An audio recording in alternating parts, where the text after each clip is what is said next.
नमस्कार, बहुत बहुत स्वागत करता हूं मैं आपका YouTube चैनल के इस प्लेटफॉर्म दिस टारगेट एकेडमी में। आज की क्लास में हम डिस्कस करने वाले हैं गोरखा शासन, जो कि उत्तराखंड हिस्ट्री का एक महत्वपूर्ण टॉपिक है और इस टॉपिक को आज की क्लास में हम पूरी तरीके से फिनिश कर देंगे। ठीक है, चलिए डिस्कस करते हैं गोरखा शासन। देखिए, जो गोरखा है उनको किसने निमंत्रण दिया था? हर्षदेव जोशी ने, जब वहां पर मोहनचंद था उसने अटैक किया था और इनको गद्दी से हटा दिया था। ठीक है, और उसके बाद उसका बेटा मोहनचंद गद्दी पर बैठता है, भाई महेंद्र चंद गद्दी पर बैठता है। तो हर्षदेव जोशी क्या करता है, गोरखाओं को निमंत्रण देता है कि भाई आप आइए और इनको गद्दी से हटाइए। ठीक है, तो अब गोरखा अटैक करते हैं 1790 में। हवाला बाग के मैदान में इनका युद्ध होता है चंद सेना से, यानी कि महेंद्र चंद से, और महेंद्र चंद मारा जाता है उसमें। तो जो नेपाल में, अब थोड़ा सा नेपाल के बारे में डिस्कस कर लेते हैं। गोरखा शासन क्योंकि हमें पढ़ना है। तो नेपाल में 24 रियासतें थी। ठीक है, टोटल 24 रियासतें हुई, जहां का प्रथम राजा पृथ्वी नारायण शाह था। ठीक है, उसके बाद हमें मतलब है किससे कि जो वो राजा जिसके टाइम पे गोरखाओं ने उत्तराखंड पर अटैक किया था, यानी कि कुमाऊं में आक्रमण किया था। ठीक है, तो वो राजा था आपका रण बहादुर शाह। ठीक है, 1778 से 1800 के बीच में इसने राज किया था, यानी कि 1778 से लेकर 1800 ईस्वी तक ये नेपाल का राजा था। तो 1790 में इसी के टाइम पे, रण बहादुर शाह के टाइम पे क्या हुआ था, कुमाऊं में गोरखाओं ने आक्रमण किया था। तो 1790 में इन्होंने हवाला बाग मैदान में युद्ध लड़ा, किससे? चंद सेना से, और उसमें महेंद्र चंद को मार देते हैं। ठीक है, किसके कहने पर? हर्षदेव जोशी के कहने पर। गोरखाओं शासन का उस टाइम जो नेतृत्व किया था, पूछा जा सकता है क्वेश्चन कि किसने नेतृत्व किया था, वो किया था आपके अमर सिंह थापा ने। उस टाइम कुमाऊं में राजा कौन था? महेंद्र चंद। ठीक है, ये युद्ध कहाँ हुआ था? हवाला बाग के मैदान में ये युद्ध हुआ था। उस टाइम कौन मारा जाता है? चंदवंश का ये राजा मोहनचंद महेंद्र चंद। ठीक है, महेंद्र चंद। तो क्या होता है, जो महेंद्र चंद मारा जाता है तो चंदवंश का वहीं अंत हो जाता है, और यहाँ पर कौन सा शासन आ जाता है? कुमाऊं में गोरखा शासन। ठीक है, तो हम गोरखा शासन डिस्कस करेंगे। उसके पहले थोड़ा सा हर्षदेव जोशी के बारे में जान लेते हैं, इससे काफी क्वेश्चन पूछे जाते हैं। देखिए, दीपचंद का ये दीवान था, मैंने पिछली क्लास में डिस्कस किया था। अब इसको जो उपाधियां दी गई ना, वो इंपॉर्टेंट हो जाती है। देखिए, इसको विभीषण की उपाधि जो दी थी वो राहुल सांकृत्यायन ने दी है। इसको स्वार्थी देशद्रोही कहा है, किसने? एटकिंसन ने। उसके बाद इसको कुमाऊं का चाणक्य और राज्य निर्माता यानी किंग मेकर की उपाधि दी जाती है। जैसे महात्मा गांधी भी क्या थे? एक किंग मेकर ही थे लगभग। ठीक है, तो इसी तरह से हरदेव जोशी भी क्या है? किंग मेकर था, क्योंकि ये क्या करता था, कभी इसने प्रद्युमन शाह को राजा बनाया, कभी शिवचंद को बनाया, फिर इसने गोरखाओं को बुलाया था, इसलिए इसको क्या बोलते हैं? King maker. और इसको कुमाऊं का चाणक्य भी बोलते हैं। ठीक है, तो चलिए अब एक एक करके जो यहाँ पर गोरखा के यहाँ पर नियुक्त है उनको देख लेते हैं एक एक करके। उसके बाद कुमाऊं में जो गोरखा सूबेदार नियुक्त हुए उनमें सबसे पहला था आपका जोगामल शाह, जो कि एग्जाम में कई बार पूछा जाता है कि कुमाऊं में नियुक्त प्रथम गोरखा सूबेदार कौन था, तो वो था आपका जोगामल शाह। जोगामल शाह इसके टाइम पे एक इंपॉर्टेंट घटना है, जो कि इसने भू बंदोबस्त कराया था, जो कि कुमाऊं का पहला भू बंदोबस्त था, जो कि था मालगुजारी बाबत। ठीक है, मालगुजारी बाबत पहला भू बंदोबस्त था। उसके बाद जो इंपॉर्टेंट कोई राजा हो जाता है, भाई इंपॉर्टेंट कोई सूबेदार हो जाता है, तो वो है काजी नरसिंह नरसाई। ठीक है, सारे इंपॉर्टेंट। काजी नरसिंह नरसाई के टाइम पे मंगल की रात घटना होती है। ठीक है, उसके बाद आता है अंतिम सूबेदार सॉरी, जो कि होता है जो कि लगाता है कुशई कर। ठीक है, किस पर? ब्राह्मणों पर। जो ये बमसा चौतरिया है, इसके बारे में बहुत पूछा जाता है एग्जाम में कि कुमाऊं का अंतिम सूबेदार कौन था, तो वो था बमसा चौतरिया। इसके टाइम पे क्या होता है? कुशई कर लगाता है किस पर? ब्राह्मणों पर। कुशई कर होता है जैसे ब्राह्मणों के द्वारा जो जमीन पर लगाया जाने वाला कर। ठीक है, तो वो कुशई कर इन पे लगाया जाता है किस पर? ब्राह्मणों पर। उसके बाद देख लेते हैं कि गढ़वाल पर गोरखा शासन। देखिए, कुमाऊं के 10 साल बाद यानी कि 1790 में इन्होंने गोरखा शासन स्थापित हो गया था कुमाऊं पर, लेकिन गढ़वाल में भी इन्होंने 1791 में अटैक करा था लंगूड़गढ़ में। ठीक है, उस टाइम प्रद्युमन शासन कर रहा था पवार वंश में गढ़वाल पर, और जो इनके बीच में युद्ध होता है वो लंगूरगढ़ में होता है, और ये इस टाइम संधि कर लेता है। कौन? प्रद्युमन शाह गोरखाओं से संधि कर लेता है 3 लाख रुपए देके। लेकिन वापस जब उसके बाद प्रद्युमन शाह का शासन और कमजोर पड़ जाता है, क्योंकि अकाल आता है और उसके बाद आपदा आती है। फिर 1803 में भूकंप आता है। ठीक है, बद्रीनाथ में 9.0 का। उसके बाद क्या करते हैं ये लोग, कुमाऊं में तो शासन कर ही होते हैं, ये सोचते हैं आप गढ़वाल को भी आक्रमण करने का टाइम आ गया और शासन करने का टाइम, तो ये कर देते हैं 14 मई 1804 को खुड़बरा नामक स्थान पर, जो कि देहरादून में है, वहां पर ये किसको हरा देते हैं, प्रद्युम्न शाह को, और प्रद्युम्न शाह की मृत्यु हो जाती है। उसके बाद जो उसका बेटा है सुदर्शन शाह वो भाग जाता है वहां से, ठीक है, और ऐसी जीवन यापन करता है, कभी हरिद्वार में कभी कहीं पे। तो ये लोग यहाँ पर जो गढ़वाल में शासन करते हैं 1804 से लेकर 1815 तक ईस्वी तक क्या करते हैं, गढ़वाल पर शासन करते हैं। उसके बाद जो सुदर्शन शाह है वापस लौट के आता है, अपनी स्ट्रेटेजी बना रहा होता है उस टाइम की, और किसको बुलाता है, अंग्रेजों को, ठीक है। तो 1804 से 1815 तक इनके जो जो यहाँ पर नियुक्त हुए सूबेदार उनको देख लेते हैं, ठीक है। तो गढ़वाल में जो प्रथम सूबेदार नियुक्त हुआ वो था अमर सिंह थापा। कुमाऊं में जो प्रथम सूबेदार नियुक्त हुआ वो जोगामल शाह था, लेकिन यहाँ पर कौन नियुक्त हुआ, अमर सिंह थापा। अमर सिंह थापा बहुत इंपॉर्टेंट होता है क्योंकि बहुत ही महत्वपूर्ण हो जाता है, और इसको काजी की उपाधि दी थी नेपाल सरकार ने, क्योंकि वो इसके कार्यों से खुश थे, और इसने गंगा माता मंदिर का निर्माण कराया जो कि गंगोत्री में स्थित है। उसके बाद नेक्स्ट सूबेदार देख लेते हैं। उसके बाद नेक्स्ट सूबेदार जो नियुक्त किया गया था ये था रणजोड़ थापा, जो कि 1804 से 1805, ईयर इंपॉर्टेंट नहीं है। इसके टाइम पे जो इसको जो मौला राम ने जो उपाधि दी थी, ये दी थी मौला राम ने रणजोड़ थापा को उपाधि दी, कौन सी, दानवीर कर्ण की, ठीक है। दानवीर कर्ण की इसको उपाधि दी, किसको, मौला राम ने रणजोड़ थापा को, और एक रचना भी करी इसके ऊपर जिसका नाम था रण बहादुर चंद्रिका, ठीक है। तो ये 2 पॉइंट इसके लिए इंपॉर्टेंट हो जाते हैं। उसके बाद नेक्स्ट राजा था हस्तधर चौधरी, ठीक है। इसने किसानों के प्रति ये बहुत सजग था, मतलब बहुत अच्छी भावना रखता था इनके ऊपर।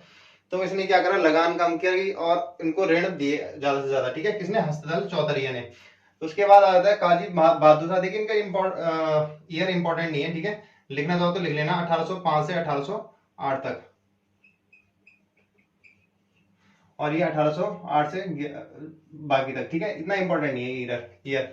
उसके बाद इसने क्या करा, भूमि कर निर्धारित किए, किस आधार पर, उर्वरता के आधार पर। उर्वरता के आधार पर भूमि कर निर्धारित करने वाला सूबेदार गोरखा सूबेदार कौन था, तो वो कौन था, काजी काजी बहादुर शाह। इस तरीके से क्वेश्चन पूछता है, ठीक है। क्वेश्चन आपको सिंपल यहीं से पूछेगा, लाइन टू लाइन, जैसे पॉइंट टू पॉइंट, जैसे पूछ लेगा कि भूमि का निर्धारित करने वाला, उर्वरता के आधार पर भूमि का निर्धारित करने वाला गोरखा सूबेदार कौन था, किसानों को तकावी ऋण देने वाला और लगान कम करने वाला राजा सूबेदार कौन था, तो ये रणजोड़ दानवीर कर्ण, ये तो आ ही रखा है आपके एग्जाम में। दानवीर कर्ण की उपाधि किसको दी गई थी, मौला राम के द्वारा, तो ठीक है। उसके बाद अब गोरखा शासन का प्रशासन पढ़ लेते हैं कि इनकी क्या कैसे कैसे करते और क्या क्या इनकी सैन्य व्यवस्था थी, ये देख लेते हैं। तो देखिए कुसई कर ये ब्राह्मणों पर लगाया था इसने, ठीक है, ब्राह्मणों द्वारा हथियाई गई जमीन पर, ठीक है। तो उस पर इसने कौन सा कर लगाया था, कुसई कर। भेंट कर ये विवाह शादियों पे लगाता था, ठीक है, विवाह शादियों पे लगाए जाने वाले ये करता। पुंगड़ी कर ये खेतों पर, ठीक है, पुंगड़ी कर जो था ये आपके खेतों पर लगने वाला करता, ठीक है। और देख लेते हैं एक प्रकार की भूमि, हमारे भूमि करता, वही गांव में पुंगड़ी भूमि उसको भी बोलते हैं खेत को, तो भूमि करता है। उसके बाद तान कर ये कपड़ों पे लगाया जाता है। देखिए जो इंपॉर्टेंट थे कर वो मैंने आपको लिखवाए हैं, बाकी इतने इंपॉर्टेंट नहीं है तो बहुत सारे। मांगा कर होता था जैसे युद्ध के समय मांगा जाने वाला, ठीक है। युद्ध के समय क्या होता है, पैसों की ज्यादा जरूरत पड़ती है, तो क्या करते थे युद्ध के समय कौन सा कर लेते थे, मांगा कर। उसके बाद दोनिया कर। देखिए दोनिया कर जो है वो आपका पशु चारकों से लिया जाता था, ठीक है, पशु चारकों से लिया जाने वाला कर कौन था, दोनिया कर, ठीक है। उसके बाद इसकी सैन्य प्रशासन प्रणाली पढ़ लेते हैं। देखिए इनके टाइम पे 2 तरीके की सैन्य प्रणाली हुआ करती थी, एक स्थायी होती थी, एक अस्थायी होती थी। जो स्थायी होती थी उसको जागरिया बोलते थे, और जो अस्थायी होती थी उसको ढाकचा बोलते या ढकरिया बोलते थे, ठीक है। तो ध्यान रख लेना, स्थायी को बोलते थे ढाकचा और अस्थायी को बोलते थे जागरिया। स्थायी को बोलते थे जागचा या जागरिया, ठीक है, जागरिया भी लिख लेना। और जो अस्थायी होती थी उसको बोलते थे ढाकचा या ढकरिया, ठीक है। उसके बाद इनके जो प्रमुख हथियार था खुंखरी, जो आपने आज भी देखा होगा, इस तरीके से एक खुंखरी हथियार हुआ करता है, ठीक है, जो देवी देवता भी यूज करते हैं, ठीक है, जब दीप्ता आता है करके। तो इनके टाइम पे जो मनमाने ढंग से जो कर लिया जाता था उसको बलि बोलते थे, और बहुत इंपॉर्टेंट पॉइंट है, ठीक है। जो मनमाने ढंग से जो कर लिया जाने वाला था उसको बलि बोलते थे। उसके बाद न्याय प्रणाली। देखिए न्याय प्रणाली, इन पे बहुत सारे देखिए कोई फिक्स तो नहीं था, लेकिन राजा अपने हिसाब से न्याय करता था। तो कुछ इंपॉर्टेंट है जिसमें गौला द्वीप है, तराजू द्वीप है और कड़ाई द्वीप है, और भी है, इतने इंपॉर्टेंट नहीं है। देख जो गौला द्वीप प्रणाली थी, द्वीप न्याय प्रणाली थी, गौला द्वीप में क्या करते थे, एक गर्म छड़ होती थी, उसको हाथ में लेके एक निश्चित दूरी तय करनी होती थी। अगर दोषी उसको मतलब जो भी जिसके ऊपर भी आरोप लगाए, अगर वो निश्चित दूरी तय कर लेता है तो वो क्या हो जाएगा, निर्दोष साबित हो जाएगा। अगर वो निश्चित दूरी तय नहीं कर पाया उस गर्म छड़ को पकड़ के, तो वो क्या हो जाएगा, दोषी साबित हो जाता है। नेक्स्ट है आपकी तराजू द्वीप, यानी कि शाम को जिस पे आरोप लगाया उसका वेट नापा जाता था, सुबह फिर वेट नापा जाता था, अगर कम हुआ तो वो दोषी नहीं है, अगर अधिक हो गया तो वो दोषी है। ठीक है, इस तरीके से। फिर कढ़ाई, एक कढ़ाई दीप व्यवस्था थी, इसमें क्या करते हैं, गर्म तेल की कढ़ाई में हाथ डालता है, अगर जल गए तो दोषी हो गया, और नहीं जले तो दोषी नहीं हुआ। ठीक है, इस तरीके से इनकी उटपटांग ये न्याय प्रणाली थी। उसके बाद इनकी दंड प्रणाली थी। देखिए देशद्रोह के मामले में सीधा मृत्यु दंड था, ब्राह्मणों के पर चोरी लगने पर उनकी चोटी काट दी जाती थी। ठीक है, और आत्महत्या करने वालों के परिवार पर जुर्माना लगाया जाता था। ठीक है, तो ये इनकी कुछ दंड प्रणाली थी। उसके बाद अब हम डिस्कस करने वाले हैं ब्रिटिश गोरखा संघर्ष। तो ब्रिटिश गोरखा संघर्ष आइए समझ लेते हैं। आइए अब समझते हैं ब्रिटिश गोरखा संघर्ष। देखिए अब जो सुदर्शन दादा उसने अंग्रेजों को इनवाइट किया कि आइए हमारी टेरिटरी को गोरखाओं के द्वारा, गोरखाओं से मुक्त कीजिए। और गोरखा जो थे ना विस्तारवादी नीति के थे, अंग्रेज भी उनसे दुखी हो गए थे, क्योंकि 1784 ईस्वी में ना, 1784 ईस्वी में गोरखाओं ने जो गोरखपुर नामक जगह है यूपी में, ठीक है, वहां पर क्या कर दिया था, 200 से अधिक गांव कब्जा लिए थे। फिर उन्होंने बुटबुल नामक जगह है, ठीक है, वो भी कब्जा ली थी अंग्रेजों की। तो अंग्रेज इनसे बहुत परेशान हो चुके थे कि यार ये दोनों क्या थे, अंग्रेज भी क्या थे, विस्तारवादी नीति के थे, और गोरखा भी थे क्या थे, विस्तारवादी नीति के। तो देखिए एक बार मैप से समझ लेते हैं। देखिए ये भारत का मैप है,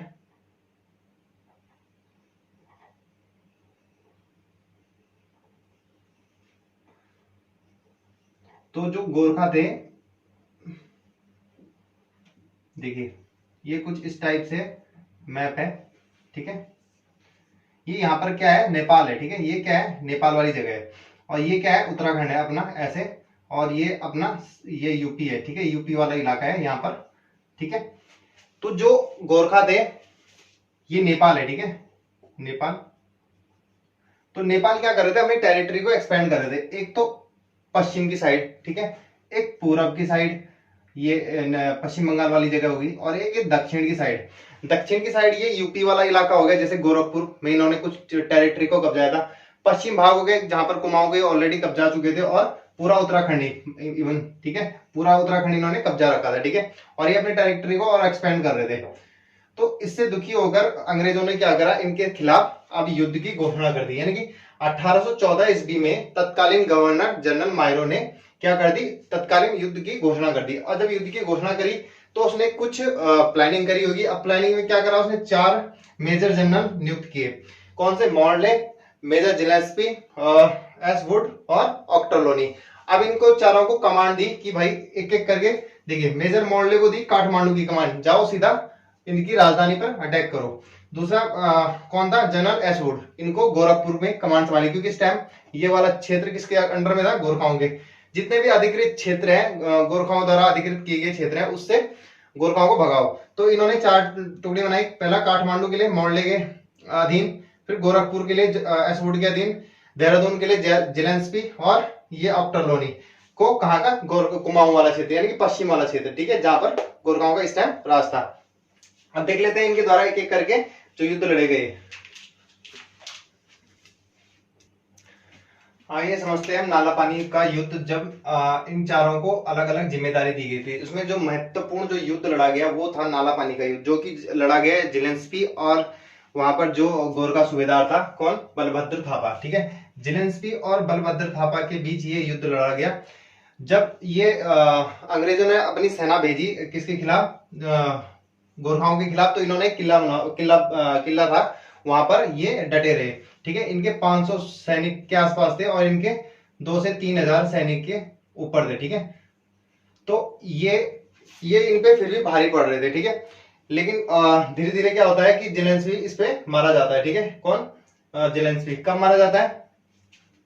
ये मारा जाता है इसमें 26 से ये 31 अक्टूबर तक ये युद्ध चलता है और 31 अक्टूबर 1814 ईस्वी को, देखिए 26 अक्टूबर से 31 अक्टूबर 1814 तक ये युद्ध चलता है और 31 अक्टूबर को कौन मारा जाता है? जेलेंस्की मारा जाता है, ठीक है।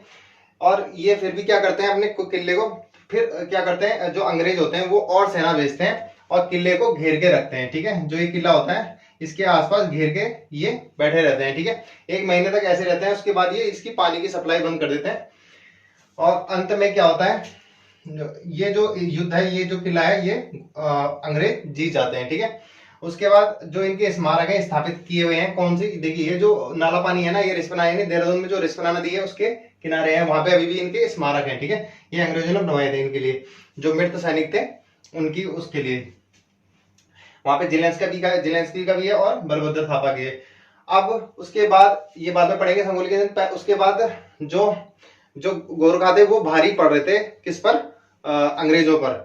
तो इन्होंने क्या करा, अंग्रेजों ने क्या करा, जो स्थानीय लोग थे उनकी मदद लेनी शुरू करी और इनको कहा कि तुम हमारा साथ दो, क्योंकि ये तुम्हारे ऊपर वैसे भी अत्याचारी ये शासन करते हैं। और इसके बाद जो मेन पॉइंट था कि हर्षदेव जोशी ने भी किसका साथ दिया?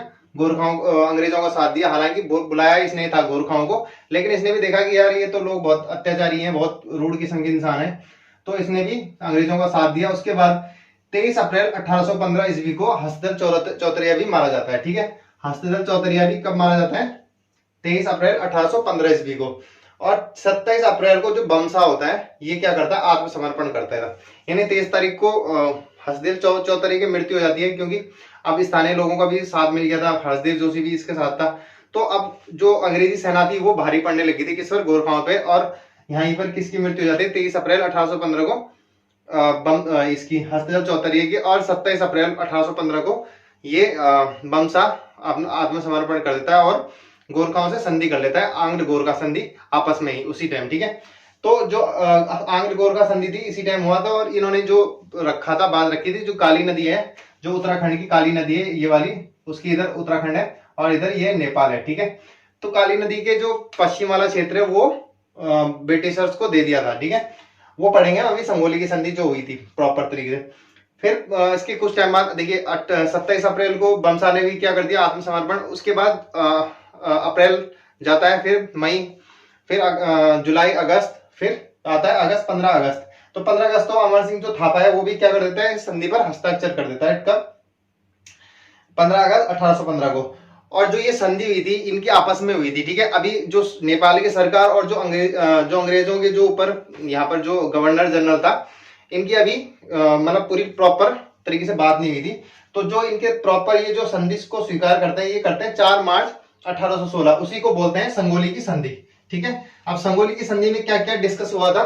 देखिए जो नेपाल और भारत का जो आज भी विवाद है ना, उसी का कारण है संगोली की संधि। संगोली की संधि में जो निर्धारित किया गया था, जो काली नदी का जो क्षेत्र है ये वाला, तो ये निर्धारित किया गया था बॉर्डर को। अब जो भारत है काली नदी का जो उद्गम स्थान मानता है उल्लेख दर्रे के वास्ते मानता है, लेकिन जो नेपाल है वो शायद लंबिया धुरा के आसपास, तो उसी लंबिया धुरा उत्तराखंड की इस साइड है और जो लिपुलेख दर्रा है वो इस साइड है जहां पे हमारी बॉर्डर दिखती है। तो जो ये नेपाल है ये इसको अपनी टेरिटरी मानता है, ठीक है, लेकिन हम लिपुलेख दर्रे को मानते हैं तो ये हमारी टेरिटरी में आ जाता है, ठीक है। तो यही विवाद है अभी भी नेपाल और भारत के बीच में, ठीक है। ये संगोली की संधि का ही परिणाम है। तो 4 मार्च 1816 को संधि होती है और कौन इसमें हस्ताक्षर करते हैं? नेपाल सरकार की तरफ से राजा गजराज मिश्र, और जो अंग्रेजों की तरफ से जो हस्ताक्षर करते हैं उस टाइम के जो लेफ्टिनेंट कर्नल होते हैं ब्रैडशॉ, ये हस्ताक्षर करते हैं, ठीक है। इस संधि में डिसाइड होता है कि जो एक तिहाई इलाका जो अंग्रेजों ने, जो गोरखाओं ने कब्जा रखा है, अधिकृत कर रखा है, उसको छोड़ देंगे और जो काठमांडू में है वहां पर एक ब्रिटिश प्रतिनिधि को वहां पर नियुक्त किया जाएगा कि देखने के लिए कि इनका शासन प्रशासन किस तरह से चल रहा है।